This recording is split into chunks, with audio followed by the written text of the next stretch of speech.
नमस्कार साथियों, स्वागत है आपका उत्तराखंड पीसीएस हिंदी माध्यम में। दोस्तों, जो उत्तराखंड पीसीएस हिंदी माध्यम में ऑनलाइन और ऑफलाइन दोनों माध्यमों में उपलब्ध है, तो आप हमें एक्सेस कर सकते हो किसी भी माध्यम से। दोस्तों, हमने जो लोअर पीसीएस की टेस्ट सीरीज शुरू की थी, उसका जो हमने पहला डेमो टेस्ट लिया था वो 6 तारीख को लिया था, 6 जुलाई को। और उसमें जो टॉपिक थे वो था भारतीय कला संस्कृति और उत्तराखंड का इतिहास। ये दो टॉपिक कवर हुए GS1 के पहले सेक्शनल टेस्ट में। इन दो टॉपिकों में जो टेस्ट दिया गया था उसमें काफ़ी बच्चों ने आंसर हमको दिए और काफ़ी लोगों के काफ़ी अच्छे आंसर भी थे, और कुछ लोगों के आंसर्स में हमें लगा कि हाँ, इसमें सुधार की थोड़ा बहुत आवश्यकता है। अब देखते हैं कि इन क्वेश्चंस के आंसर कैसे लिखे जाने चाहिए थे, और जो हमने क्वेश्चंस दिए हैं वो सिलेबस के किस किस टॉपिक से फ्रेम हुए हैं। ठीक है, तो सबसे पहले हम देखते हैं कि जो भारतीय कला संस्कृति है, यहाँ से जो क्वेश्चन बने थे वो कहाँ कहाँ से फ्रेम हुए हैं। तो अगर आपके पास अभी जो लोअर पीसीएस मेंस का सिलेबस है तो आप उसको देखिए, आप उसको अपने सामने रखिए, और उसमें जो एक टॉपिक हैं कला संस्कृति के, उनको देखिए। पहला पेज है, पहले पेज में ये टॉपिक दिए गए हैं भारतीय कला और संस्कृति का।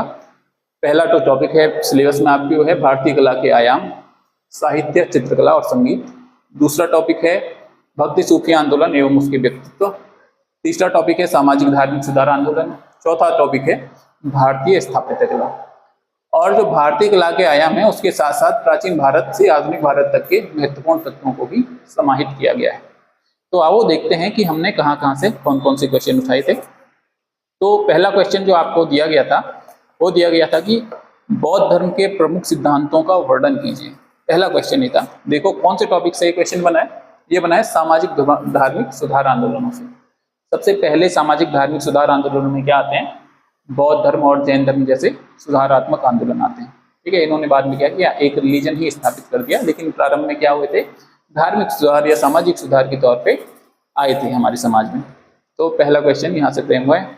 दूसरे क्वेश्चन की बात करें तो दूसरे क्वेश्चन में आपके पास 4 भाग दिए गए थे। दूसरे क्वेश्चन में, दूसरे क्वेश्चन का जो ए पार्ट है, ये 25 शब्द में लिखने से प्रत्येक क्वेश्चन इसमें से।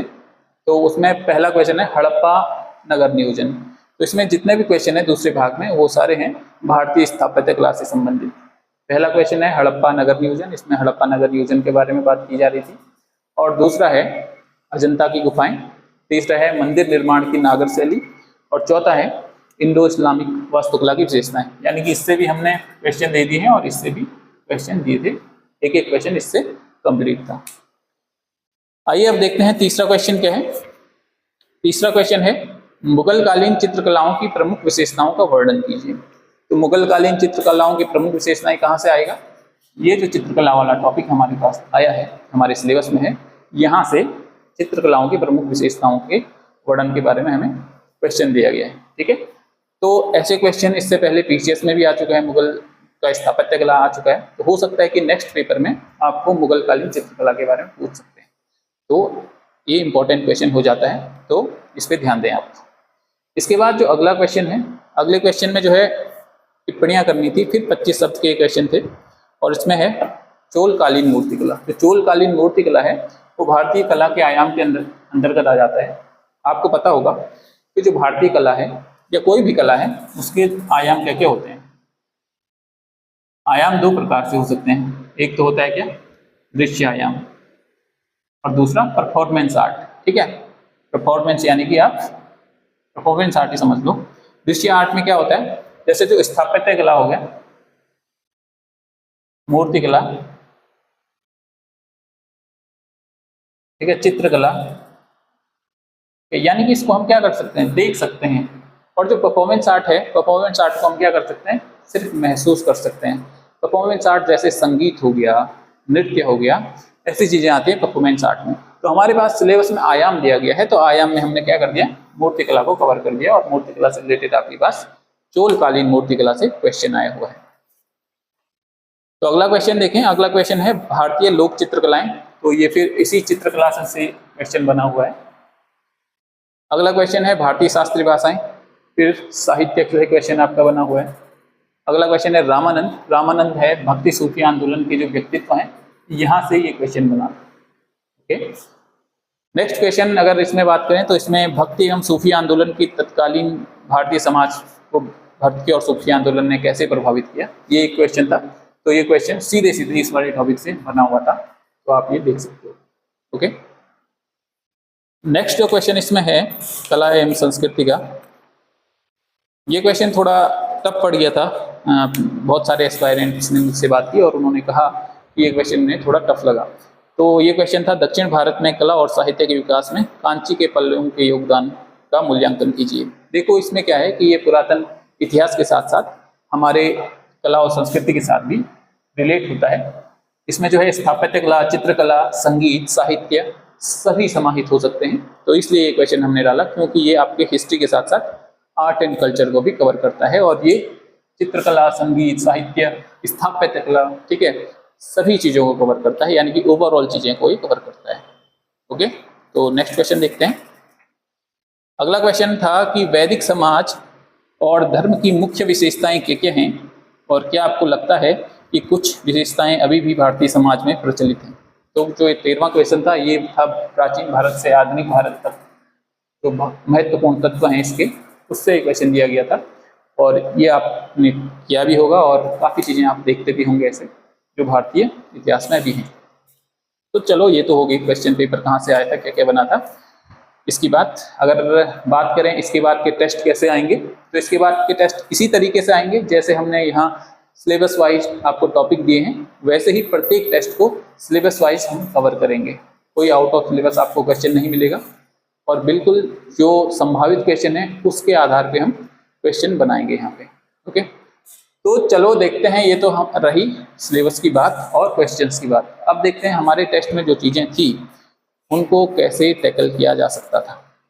ठीक है, कई बच्चों ने जो बताया मुझे कि उन्होंने जो है कम क्वेश्चन किए हैं। कम क्वेश्चन इसलिए किए हैं क्योंकि उन्हें आर्ट एंड कल्चर उन्हें अभी पढ़ा नहीं है या फिर उन्हें इस चीज़ की समझ कम है। क्योंकि होता क्या है ना, आपके पास जो प्री एग्ज़ाम है उसमें क्या होता है कि आप हिस्ट्री तो पढ़ते हो, आप अदर सब्जेक्ट पढ़ते हो, पॉलिटी पढ़ते हो, ज्योग्राफी पढ़ते हो, लेकिन आर्ट एंड कल्चर आप इतने अच्छे तरीके से नहीं पढ़ते हो। थोड़ा बहुत आप रट देते हो जो चीज़ें हैं।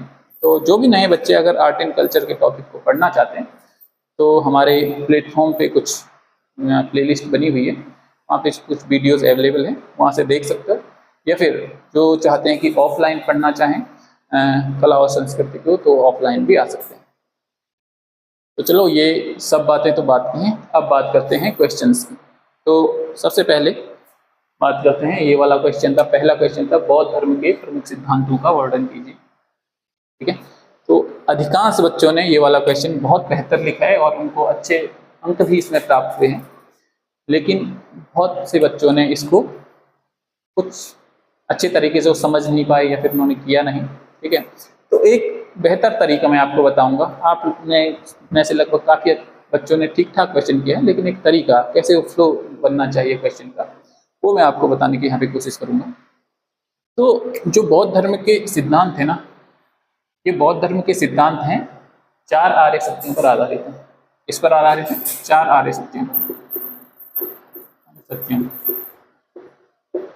ठीक है, तो इन 4 आर्य सत्यों पर जो आधारित सिद्धांत हैं उनके बारे में हमें बात करनी थी।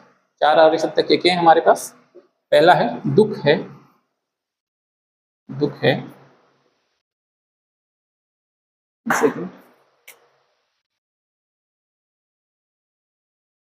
दुख का कारण है,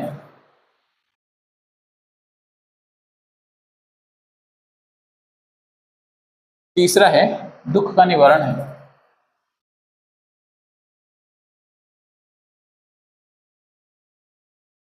और चौथा है दुख निवारण के उपाय हैं।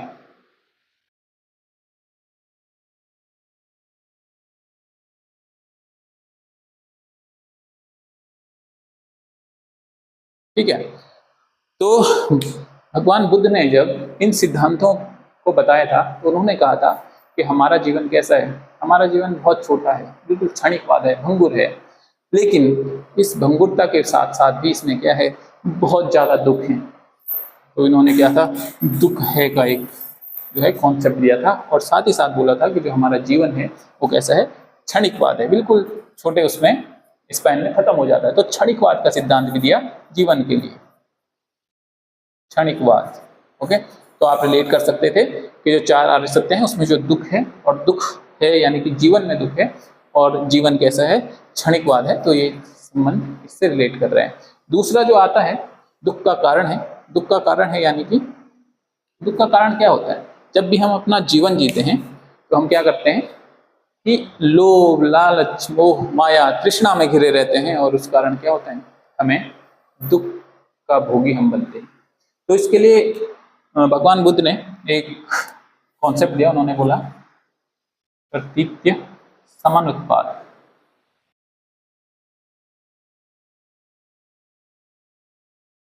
भगवान बुद्ध ने बोला कि जो दुख का कारण है ना, वो हमारा क्या है, लोभ, लालच, मोह, माया है।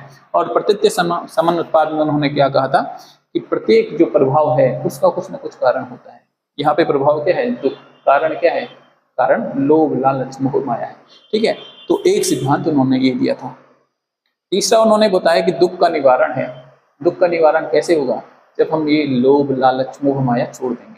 यानी कि जब लोभ, लालच, मोह, माया छोड़ देंगे तो हमें शून्यता की स्थिति प्राप्त होगी, और शून्यता की स्थिति जब प्राप्त होगी तो उसको कहते हैं निर्वाण। निर्वाण प्राप्त करना, ठीक है, यानी कि मोक्ष, निर्वाण प्राप्त करना है। और ये जो लोभ, लालच, मोह, माया है, इसको किस तरीके से हम छोड़ पाएंगे, इसके लिए उन्होंने बोला कि जो बौद्ध धर्म के अनुयायी हैं, जो भिक्षु हैं, ठीक है, जो बौद्ध धर्म को अनन्य रूप से मानते हैं, वो अष्टांगिक मार्ग का जो है पालन करें। क्या करें, अष्टांगिक मार्ग, अष्टांगिक मार्ग का पालन करें।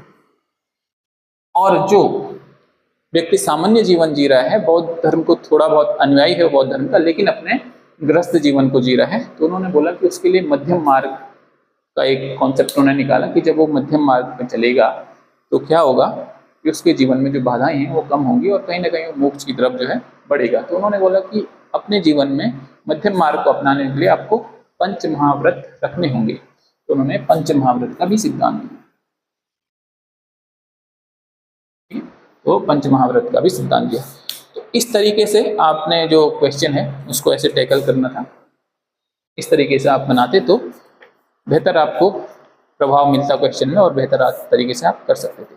ठीक है, जो अष्टांगिक मार्ग है वो किस किस पर आधारित है, वह है ज्ञान, हमारे ज्ञान पर, नीति पर और समाधि पर।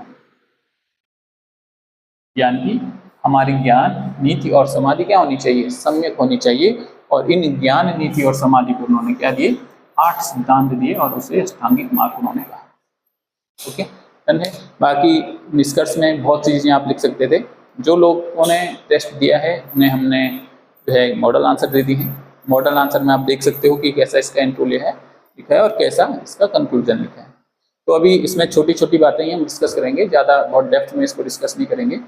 तो ये क्वेश्चन ऐसे आप कर सकते थे। तो मुझे लगता है कि थोड़ा बहुत आप समझ चुके हैं कि कैसे प्रभाव बनाना है।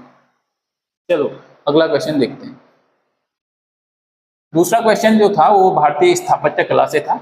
भारतीय स्थापत्य कला से 4 क्वेश्चन थे, 25-25 शब्द में इनके आंसर लिखने थे। जब 25-25 शब्द के आंसर लिखने होते हैं तो आपको सेंटेंस फॉर्मेशन में इतना ध्यान देने की आवश्यकता नहीं होती है। आपको कोशिश करनी होती है कि मिनिमम शब्दों में आप मैक्सिमम इंफॉर्मेशन दे पाएँ। ठीक है, यानी कि आपको क्या करना है, फैक्चुअल डाटा वहाँ पे काफ़ी अच्छे तरीके से डालना होता है। और अगर आप फैक्चुअल डाटा डालने में समस्या आपको आ रही है तो उनको क्या करना है, अलग अलग तरीके से, बहुआयामी तरीके से फैक्टराइज करना है और फिर सॉल्व करना है क्वेश्चंस को। ओके, तो चलो देखते हैं नेक्स्ट क्वेश्चन क्या है। नेक्स्ट